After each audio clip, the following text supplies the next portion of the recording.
ஒரு அழகான காட்டுல ஒரு பெரிய ஆலமரம் இருந்துச்சாம். அந்த ஆலமரத்தோட கிளையில ஒரு காகம் அதோட குடும்பத்தோட அங்க வசிச்சிட்டு இருந்தது. அதே ஆலமரத்துக்கு அடியில ஒரு பாம்பு புத்தும் இருந்தது. அந்த பாம்பு புத்துல ஒரு பாம்பும் இருந்துச்சாம். கீழே அந்த பாம்பு இருந்தாலும் மேல அந்த காக்காங்க ரெண்டும் ரொம்பவே சந்தோஷமா நல்லா சாப்பிட்டு ஜாலியா இருந்துச்சாம். அப்போ ஒரு நாள் அந்த காக்கா ஒரு 4 முட்டை போட்டுச்சான். அந்த முட்டைகளை பார்த்ததும் அந்த 2 காக்காங்களுக்கும் ரொம்ப சந்தோஷமா இருந்துச்சாம். அந்த முட்டை கூடிய சீக்கிரமே குஞ்சுகளா பொரிக்கும், அந்த குஞ்சுகளை நம்ம வளர்க்கலாம் அப்படின்னு ரொம்ப ஆசையா இருந்ததா. சோ அப்படியே நாட்கள் ஓடும்போது ஒரு நாள் அந்த முட்டைகளை விட்டுட்டு அந்த 2 காகங்களும் உணவு தேடி பறந்து போச்சான். அப்படி போன காகங்கள் திரும்பி வரும்போது அந்த காகத்தோட கூட்டுல 4 முட்டைகளுக்கு பதிலா 3 முட்டைகள் மட்டும்தான் இருந்ததாம். அதை பார்த்ததும் அந்த பெண் காகத்துக்கு ரொம்ப கஷ்டமா இருந்துச்சாம். 4 முட்டை இருந்தது, இப்ப 3 தான் இருக்குது, எங்க போச்சு இன்னொன்னு அப்படின்னு அந்த மரத்தையே சுத்தி சுத்தி தேடிச்சான். அப்ப மரத்தோட ஒரு பகுதியில அந்த முட்டையோட தோடு மட்டும் கிடக்கிறத பார்த்துதான். அப்ப அந்த பெண் காகம் அந்த முட்டை உடைஞ்சு போனதை நினைச்சு ரொம்பவே அழுதுச்சான். எப்படி அந்த முட்டை கூட்டுல இருந்து கீழே விழுந்தது அப்படின்னு ரொம்ப யோசிச்சுதான். பட் அந்த 2 காகங்களுக்கும் அந்த முட்டை எப்படி காணாம போச்சு, எப்படி உடைஞ்சது அப்படிங்கறதே தெரியலையாம். அப்புறம் அடுத்த நாளும் அந்த 2 காகங்களும் உணவு தேடி மீண்டும் பறந்து போச்சாம். திரும்ப வந்து பார்க்கும்போது 3 முட்டைகள் இருந்த இடத்துல இன்னைக்கு 2 முட்டைகள் தான் இருந்ததாம். இத கவனிச்ச இந்த பெண் காக்கா மறுபடியும் ரொம்ப அழ ஆரம்பிச்சுதான், எப்படி என் முட்டை காணாம போச்சு அப்படின்னு. இந்த முறையும் அந்த பெரிய மரத்தை சுத்தி தேட ஆரம்பிச்சதாம். அப்ப அந்த முட்டையோட ஒரு பகுதி அதே மரத்துக்கு கீழே ஒரு பாம்பு புத்து இருந்துச்சுல்ல, அந்த பாம்பு புத்து மேல அந்த முட்டை தோடு மட்டும் கிடக்கிறது பார்த்ததாம். அப்ப அந்த பெண் காகத்தோட மனசுல ஒரு விஷயம் தோணுச்சு. ஒருவேளை நம்மளோட முட்டைகள் எல்லாத்தையும் இந்த பாம்பு தான் சாப்பிட்டுக்கிட்டு இருக்கோ அப்படின்னு. சரி, சந்தேகத்தை நமக்குள்ளே வச்சுக்க வேண்டாம், நம்மளே அந்த பாம்பை கூப்பிட்டு கேட்டுருவோம் அப்படின்னு நினைச்சு அந்த பாம்பாரை கூப்பிட்டு, பாம்பாரே பாம்பாரே, என்னோட கூட்டுல இருந்த 2 முட்டைகளை காணும், அத பத்தி உங்களுக்கு எதுவும் தெரியுமா அப்படின்னு கேட்டுச்சான்.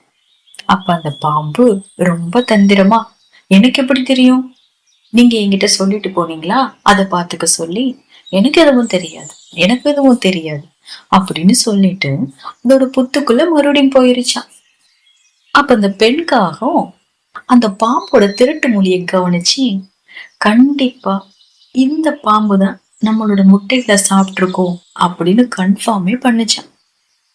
சோ இதை எப்படியாவது கண்டுபிடிக்கணும் அப்படின்னு நினைச்சு அடுத்த நாள் காலையில உணவு தேடி 2 காகங்களும் பறந்து போகும்போது அதுல பெண் காகம் மட்டும் பக்கத்துல இருக்கிற இன்னொரு மரத்துல ஒளிஞ்சு நின்று என்ன நடக்குது அப்படிங்கறத கவனிச்சுதான்.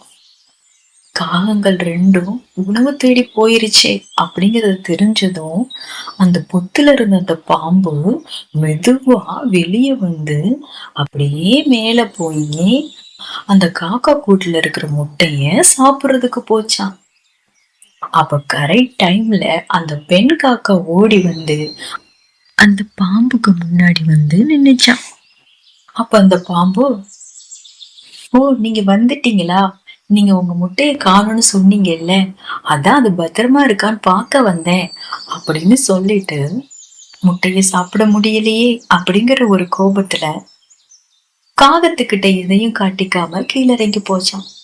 ஆனா காகத்துக்கு நல்லாவே புரிஞ்சது, நம்மளுடைய முட்டைகள் எல்லாத்தையும் இந்த பாம்பு தான் சாப்பிட்டுட்டு இருக்கு அப்படின்னு. ஆனா காகத்தால பாம்புக்கு முன்னாடி நின்னு சண்டை போட்டு ஜெயிக்க முடியுமா? கண்டிப்பா முடியாதுல்ல. சோ அதனால அந்த பெண்காகம் புத்திசாலித்தனமா ஒரு யோசனை சொல்லிச்சான். அந்த யோசனைப்படி அந்த ஆண்காகம் பக்கத்துல இருந்த அரண்மனைக்கு பறந்து போச்சான். அங்க அந்த அரண்மனையோட ராணி அப்பதான் தன்னுடைய ஆபரணங்களை கலட்டி வச்சுட்டு குளிக்க போனாங்களாம். அத பார்த்த அந்த ஆண்காகம் அவங்களோட ஒரு தங்க நகையை எடுத்துக்கொண்டு அங்க இருக்கிற காவலர்கள் பார்க்கும் போதே பறந்து போச்சான். காக்கா நகையை தூக்கிட்டு ஓடுறத பார்த்ததும் அந்த ராணியோட காவலர்கள் இந்த காகத்தை துரத்திக்கிட்டு அது பின்னாடியே ஓடி வந்தாங்களாம். இப்ப அந்த ஆண் காக்கா ரொம்ப தந்திரமா அது எடுத்துட்டு வந்த அந்த நகைய அந்த ஆலமரத்துக்கு கீழே இருக்கிற அந்த புத்து மேல போட்டுட்டு அது மேல போய் தன்னோட கூட்டுல உக்காந்துக்கிச்சான். இப்ப அந்த தங்க நகை எங்க இருக்கு? பாம்போட புத்து மேல இருக்கு. பாம்போட புத்து மேல அந்த தங்க நகை இருக்கு. அதை பார்த்ததும் அந்த காவலர்கள் அந்த தங்க நகையை எடுக்க அது கிட்ட போனாங்களாம். அந்த காவலர்கள் அந்த தங்க நகையை தான் எடுக்க வந்திருக்காங்க அப்படிங்கறத தெரியாத அந்த பாம்பு தன்னோட வாயால அந்த மாதிரி சத்தம் கொடுத்து பயமுறுத்திக்கிட்டு அது வெளியே வந்துதான். அவ்வளவுதான். இந்த மாதிரி பாம்பு பயமுறுத்தினா காவலர்கள் என்ன செய்வாங்க? சோ அந்த காவலர்கள் அந்த பாம்பை அடிச்சிட்டு அந்த புக்கைய தரமட்டமாக்கிட்டு அந்த தங்க நகையை எடுத்துக்கிட்டு அரண்மனைக்கு போயிட்டாங்க. இத பார்த்த பெண் காகத்துக்கு ரொம்ப சந்தோஷமா இருந்ததாம். ஏன்னா இனிமே அதோட முட்டைகளை யாரும் சாப்பிட முடியாதுல்ல. இந்த கதையில இருந்து நம்ம என்ன தெரிஞ்சுக்கிறோம்? அறிவு பலம் இருந்துச்சுன்னா எவ்வளவு பெரிய ஆளா இருந்தாலும் நம்மளால ஜெயிச்சு காட்ட முடியும். உடல் பலத்தை விட அறிவே சிறந்தது. சரியா?